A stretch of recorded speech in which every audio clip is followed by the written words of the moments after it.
Good day, I'm Josh Robb, and you're watching Decision 2024 coverage here on Spectrum News. It's now 1:42 on Capitol Hill.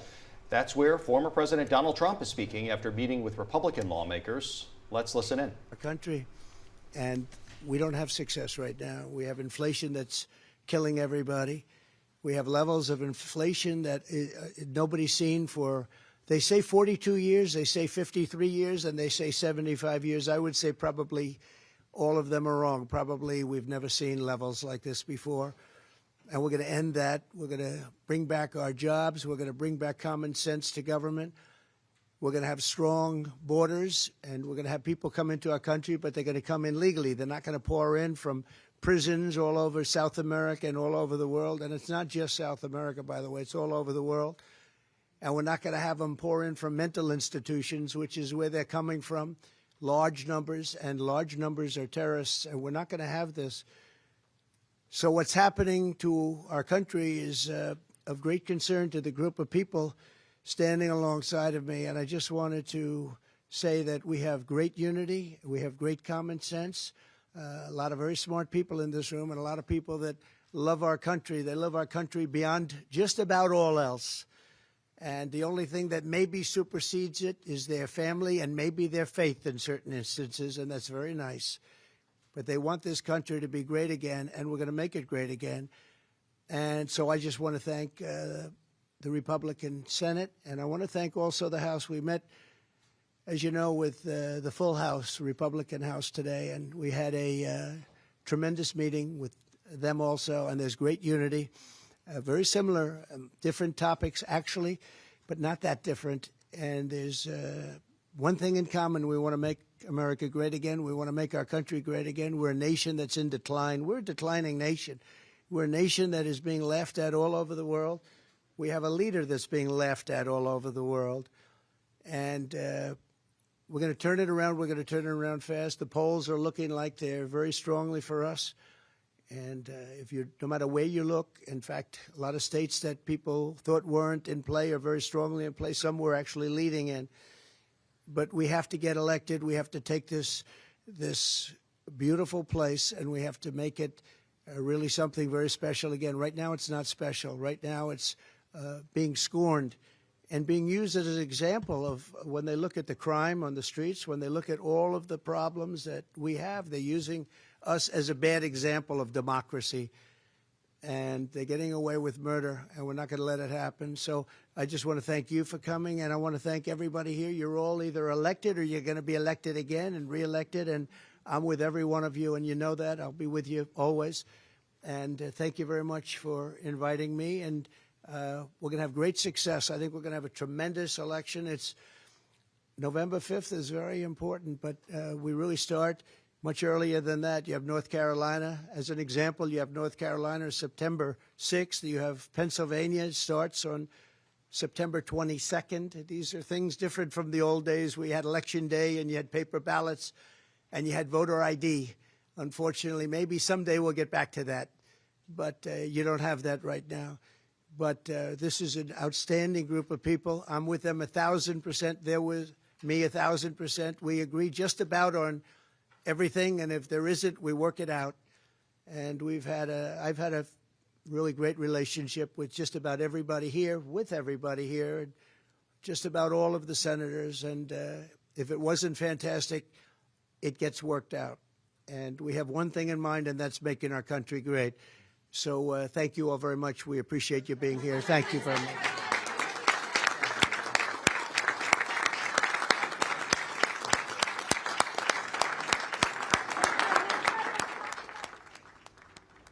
All right, former President Trump touting unity within the Republican Party as he returned to Capitol Hill and did not take any questions from reporters, just some quick remarks talking about how he was unified with fellow Republicans, with some evidence to the contrary, a couple of senators not attending a meeting with the former president, also talking about familiar issues for him, including immigration and inflation. And he is making his way out now. It was a quick meeting on Capitol Hill for the former president, and we will get some analysis now and some fact-checking as well We're joined by Spectrum News political anchor Holly Gregory, political director Bob Hart, and who's here with me in the studio. But let's start with Spectrum News national political reporter Taylor Popolars. He is live on Capitol Hill. And Taylor, you've been following the former president all day. What have you learned about his meeting with Republican lawmakers?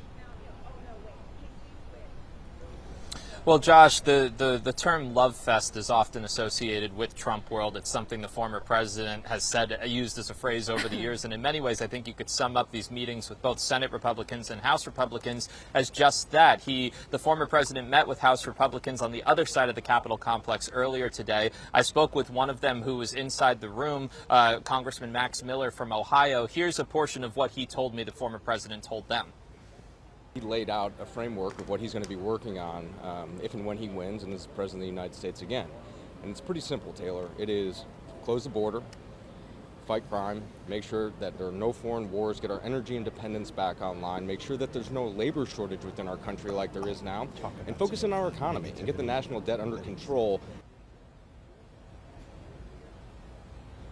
Now, behind the scenes, Josh, I spoke with a source who was in the room for that House Republican meeting who gave a bit more candid details about what was happening. House Republicans apparently sang happy birthday to Donald Trump, who turns 78 tomorrow. The former president brought up his frustration with the pop star Taylor Swift, that she hasn't endorsed him. Trump also brought up former House Speaker Nancy Pelosi and said, quote, or my source told me Trump talked about how him and Pelosi would have been best friends and lovers if they weren't in politics. Trump also apparently dumped on the city of Milwaukee, where the Republican convention is set to happen next month. So an interesting comparison there. Holly, we've seen most Republicans fall in line and support Trump, despite what happened on January 6th. He's returning to Capitol Hill. What do you make of it?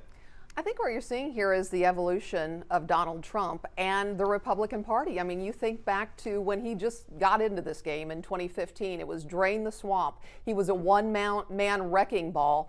You even had, Paul Ryan back then ripping on who was the nominee. We'll contrast that with what you see today. And are there a few outliers, some senators who aren't there? Yes. Are there reluctant supporters like Mitch McConnell? Yes. But overall, they are trying to project unity going into this election. They are focused on an American first agenda. They got into specifics today of cutting taxes, fighting crime, securing the border. They talked about a new tariffs package, and they talked about removing taxes from the gig economy, including for tips. So they're talking specific on policy, and they're projecting at least unity in the party. And Bob, the Biden campaign is using today to remind voters of what happened on January 6th. Let's just play a very, very brief clip of a new ad that Biden put out. On January 6th, Donald Trump lit a fire in this country. 140 officers were injured. The siege lasted for 7 hours. Stoking the flames of division and hate. Now he's pouring gasoline. They were unbelievable patriots. Pledging to pardon the extremists who tried to overthrow our government. We will give them pardons. Inciting them to try again. There is nothing more sacred than our democracy. But Donald Trump's ready to burn it all down. I'm Joe Biden, and I approve this message. So, Bob, the Biden campaign put this ad out timed to Trump's reappearance on Capitol Hill.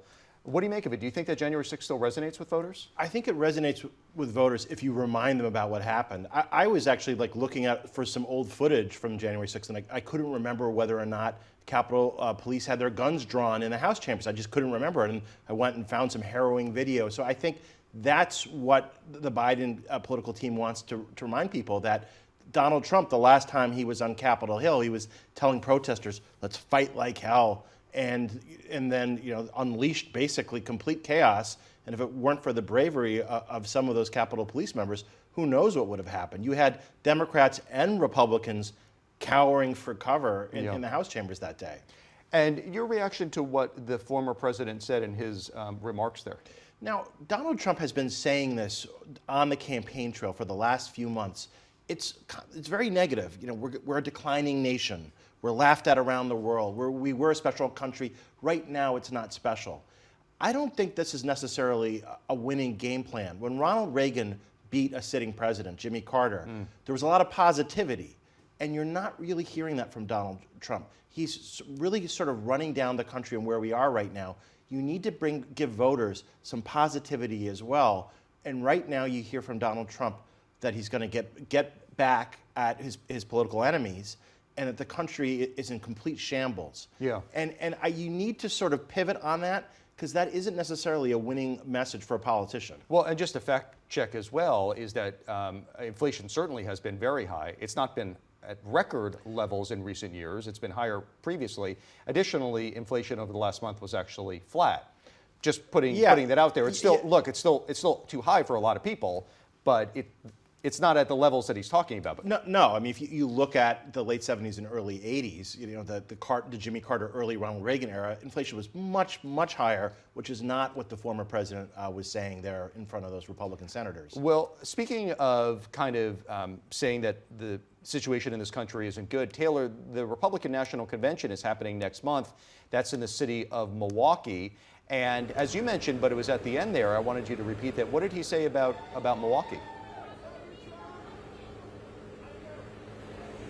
Was that to me, Josh? Yes, it was. Yeah, I just wanted you to talk a little bit about. Got it. I was able to hear you. I think you could see our shot. The former president actually just came out of the one building that he was in, meeting with Senate Republicans, and just walked into another building right across the street from us. So we were just trying to figure out what was happening there. In terms of Milwaukee, where the Republican convention is set to happen next month, and I'll point out that Spectrum has a station literally across the street from where that venue is, so we're looking forward to our coverage there. The source who I spoke with, who was in the former president's meeting with House Republicans, said Trump did bring up Milwaukee, and my source told me he, quote, dumped on Milwaukee where the convention is. And several other reporters have cited other sources who have said that apparently Trump said disparaging things about the host city, either calling it terrible or expressing frustration about the crime rate there. Obviously, the Republican Party has decided to invest a lot of time, money, and political capital into this city, and our colleagues who are based in Milwaukee have been day in and day out covering kind of the lead up to the convention. So it's interesting to have Trump kind of disparage it in that way, but obviously he has a history of kind of making disparaging remarks in that sense. And just to give you an idea of the scene here, Josh, we're about 2 or 3 blocks from the Capitol building. We're in a very classic Washington, D.C. area where there are row homes. It's a pretty quiet street, but there are dozens of television crews here. There are several supporters right next to me who saw the former president go into the building here and are pretty excitedly trying to wave at him and get his attention. So it's just a reminder that even though he's not in office right now, the former president travels like almost the current occupant of the White House and still has a devoted following, especially returning here after his supporters a couple years ago attacked the Capitol. Holly, let's bring you into the conversation. You know, early today we were in breaking news coverage because there was a major Supreme Court decision. I wondered if you had any thoughts about that decision, which, of course, was done unanimously. It allowed the continued use of the pill used in most abortions.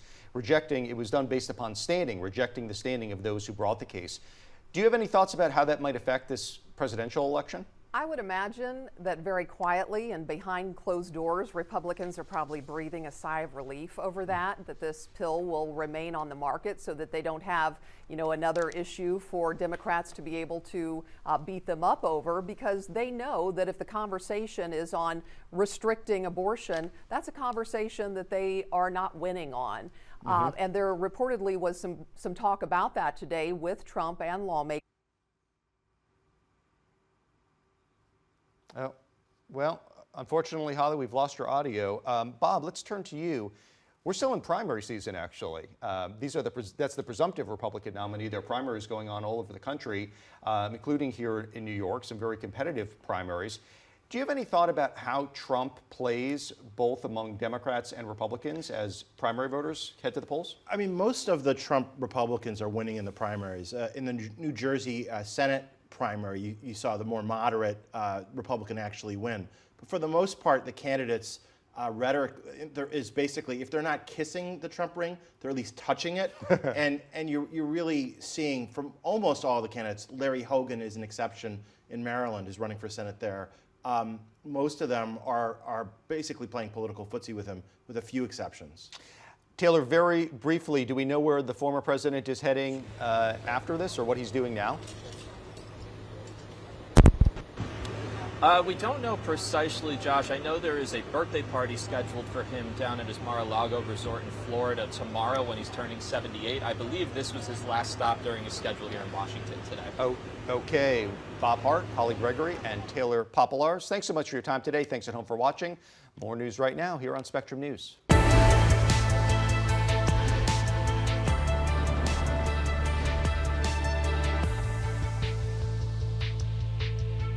Thank you for watching our YouTube channel. Let Spectrum News be your resource for balanced, in-depth political coverage, and click the subscribe button right here. You can also download our app or watch us on TV to learn more about the candidates, where they stand on the issues, and more. We'll see you then.